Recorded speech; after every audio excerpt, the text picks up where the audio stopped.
সিমের রেসিপি তো আপনারা অনেক খেয়েছেন। তো এইভাবে ছোলার ডাল দিয়ে কি কোনোদিন রান্না করে খেয়েছেন?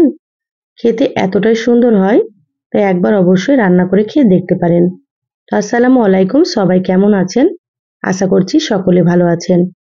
আবারও একটা নতুন রেসিপি নিয়ে আপনাদের মাঝে চলে আসলাম। এই রেসিপিটা একবার যে খাবে সে কিন্তু বারবার রান্না করবে। তো অবশ্যই স্কিপ না করে পুরোটা দেখে নেবেন। চলুন কথা না বাড়িয়ে রেসিপি শুরু করি।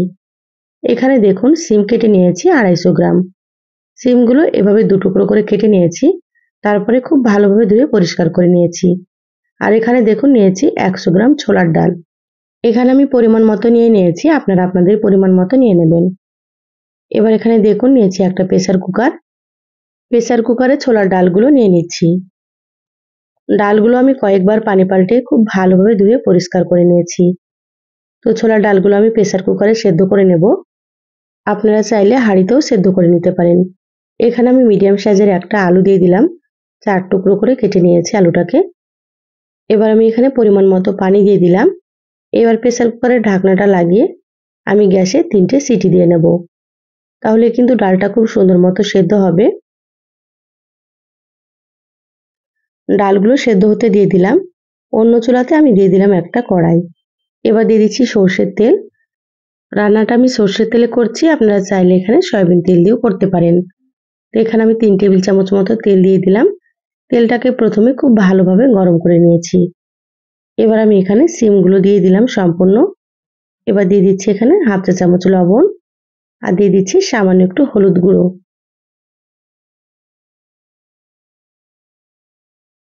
এবার গ্যাসের আঁচ বাড়িয়ে সিমগুলোকে খুব ভালোভাবে একটু ভেজে নেব। এইভাবে ভেজে নিলে কিন্তু রান্নাটা খেতে ভালো লাগবে। তো অবশ্যই আপনারা কিন্তু সিমগুলোকে ভেজে নেবেন। তো যারা ভিডিওটি ইউটিউব চ্যানেল থেকে নতুন দেখছেন, প্লিজ চ্যানেলটা সাবস্ক্রাইব করে চ্যানেলের সাথেই থাকবেন।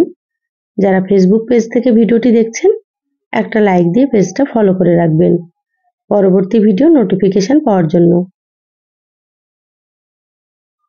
দেখুন সিমগুলো আমি ভেজে নিয়েছি, খুব বেশি লালচে করে না, এভাবে করে ভেজে নিতে হবে। এবার আমি সিমগুলোকে প্লেটে তুলে নিচ্ছি। সিমগুলো প্লেটে তুলে রেখে দিলাম। ওই তেলের মধ্যে দিয়ে দিচ্ছি হাফ চা চামচ গোটা জিরা। এবার জিরাগুলোকে হালকা একটু লালচে করে ভেজে নিচ্ছি। জিরা দিলে কিন্তু খেতে ভালো লাগে। জিরাগুলো ভাজা হয়ে গিয়েছে। এবার আমি এখানে দিয়ে দিচ্ছি পেঁয়াজ কুচি। তো এখানে আমি মিডিয়াম সাইজের একটা পেঁয়াজ কুচি করে নিয়েছি। এবার দিয়ে দিচ্ছি 4-5টা মতো চেরা কাঁচামরিচ। এখানে ঝাল আপনারা কিন্তু নিজেদের টেস্ট অনুযায়ী দিয়ে দেবেন, আপনারা যেমন ঝাল খেতে পছন্দ করেন। এবার পেঁয়াজ আর কাঁচামরিচগুলোকে একটু ভেজে নিচ্ছি।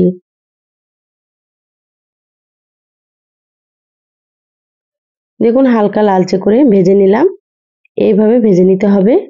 এবার আমি এখানে দিয়ে দিচ্ছি হাফ চা চামচ আদা বাটা আর দিয়ে দিচ্ছি হাফ চা চামচ রসুন বাটা। এবার আদা রসুনটাকে একটু ভেজে নেব, যাতে করে আদা রসুনের কাঁচা গন্ধটা চলে যায়। গ্যাসের আঁচ মিডিয়ামে রেখে 2 থেকে 3 মিনিট মতো ভেজে নিলে হয়ে যাবে।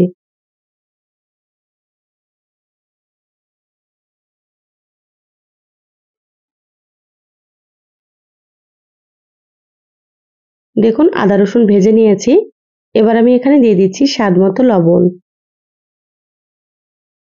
লবণ এখানে কম ব্যবহার করবেন আপনারা, যেহেতু শিম ভাজার সময় লবণ দিয়েছিলাম, সেটা বুঝেই কিন্তু লবণ দিতে হবে।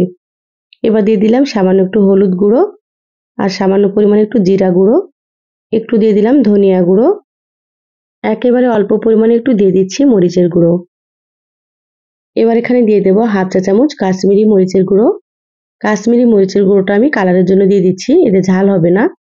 আপনারা চাইলে এটা দিতেও পারেন বা আপনারা এটা বাদ দিতেও পারেন। এবার এখানে দিয়ে দিলাম একটা টমেটো কুচি। টমেটো দিলে কিন্তু রেসিপিটা খেতে আরো বেশি ভালো লাগবে। এবার এখানে সামান্য একটু পানি দিয়ে দিলাম। পানি দিয়ে খুব ভালোভাবে কষিয়ে নেব।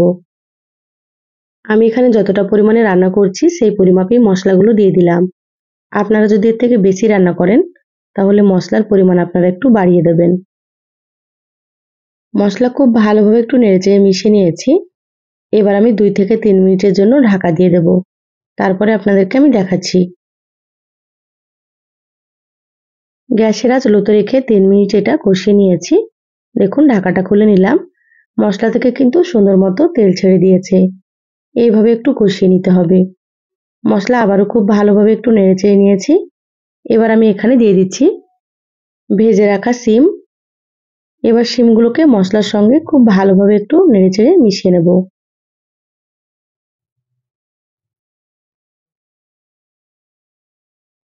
শিমগুলো মশলার সঙ্গে মিশিয়ে নিয়েছি। এবার আমি এখানে দিয়ে দিচ্ছি সেদ্ধ করা ছোলার ডাল আর আলু। এবার একসাথে আবারও খুব ভালোভাবে নেড়েচেড়ে কষিয়ে নিতে হবে। যত ভালোভাবে কষানো হবে রান্নাটা কিন্তু ততই বেশি ভালো লাগবে খেতে। তা আপনারা তো শিমের রেসিপি অনেক রকমই খেয়েছেন, তো এইভাবে একবার ছোলার ডাল দিয়ে রান্না করে খেয়ে দেখবেন। গরম ভাত, রুটি, পরোটা সবকিছুর সঙ্গে কিন্তু দারুণ লাগবে খেতে। দেখুন আলুগুলোকে এইভাবে করে আমি একটু ম্যাশ করে নিচ্ছি, তাতে করে ঝোলটা একটু ঘন হবে আর রান্নাটাও বেশ ভালো লাগবে খেতে। এইভাবে আলুগুলোকে একটু ভেঙে নিতে হবে। আমার চ্যানেলে আরও অনেক রেসিপি আছে, চাইলে আপনারা দেখে নিতে পারেন। আমি সবসময় সহজ রেসিপি আপনাদের সঙ্গে শেয়ার করার চেষ্টা করি। রেসিপিগুলো খেতে খুবই ভালো লাগে। আপনারাও একবার রান্না করে খেয়ে কমেন্ট করে জানাবেন আপনাদেরকে কেমন লেগেছে। দেখুন খুব ভালোভাবে কষিয়ে নিলাম। এবার আমি এখানে দিয়ে দিলাম ফুটন্ত গরম পানি। অবশ্যই কিন্তু এখানে গরম পানি দিয়ে দেবেন। গরম পানি দিয়ে রান্না করলে কিন্তু রান্নার টেস্টটা খুবই সুন্দর থাকবে। তো এখানে প্রায় আমি 2.5 কাপ মতো পানি দিয়ে দিলাম, যেহেতু শিমগুলো সেদ্ধ হবে সেজন্য। এবার ঢাকা দিয়ে রান্না করে নেব প্রায় 10 থেকে 12 মিনিট মতো। দেখুন 12 মিনিট পর আমি ঢাকাটা খুলে নিলাম। ঝোলটা কিন্তু অনেকটাই কমে গিয়েছে আর ডাল রান্নাটা অনেকটাই ঘন হয়ে গিয়েছে। দেখে হয়তো বুঝতে পারছেন। এবার আমি এখানে দিয়ে দিচ্ছি হাফ চা চামচ মতো ভাজা জিরা গুঁড়ো আর এখানে বেশ কিছুটা পরিমাণে দিয়ে দিচ্ছি ধনিয়া পাতা কুচি। আপনাদের হাতের কাছে ধনিয়া পাতা থাকলে অবশ্যই দিয়ে দেবেন। ধনিয়া পাতা দিলে কিন্তু ফ্লেভারটা খুবই ভালো লাগে। আর এখন শীতে তো অনেক ধনিয়া পাতা পাওয়া যায়। এবার মশলা আর ধনিয়া পাতাটা খুব ভালোভাবে একটু নেড়েচেড়ে মিশিয়ে নিচ্ছি।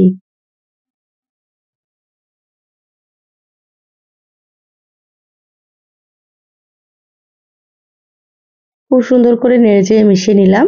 রান্না হয়ে গিয়েছে। এবার আমি গ্যাস বন্ধ করে দিচ্ছি। ঝোলটা কিন্তু এরকমই রাখতে হবে। এর থেকে খুব বেশি ঘন করা যাবে না, কারণ এটা নামানোর পরে অনেকটাই ঘন হয়ে যাবে। ঢাকা দিয়ে 5 মিনিট রেখেছিলাম। তারপরে এই তো বলে ঢেলে নিয়েছি। দেখুন মাশাআল্লাহ কতটা সুন্দর হয়েছে। ঘরে মাছ মাংস না থাকলে এইভাবে একবার রান্না করে খেয়ে দেখবেন। এই রেসিপি থাকলে কিন্তু মাছ মাংসের কোনো দরকারই হবে না, কারণ খেতে এতটাই সুন্দর হয়।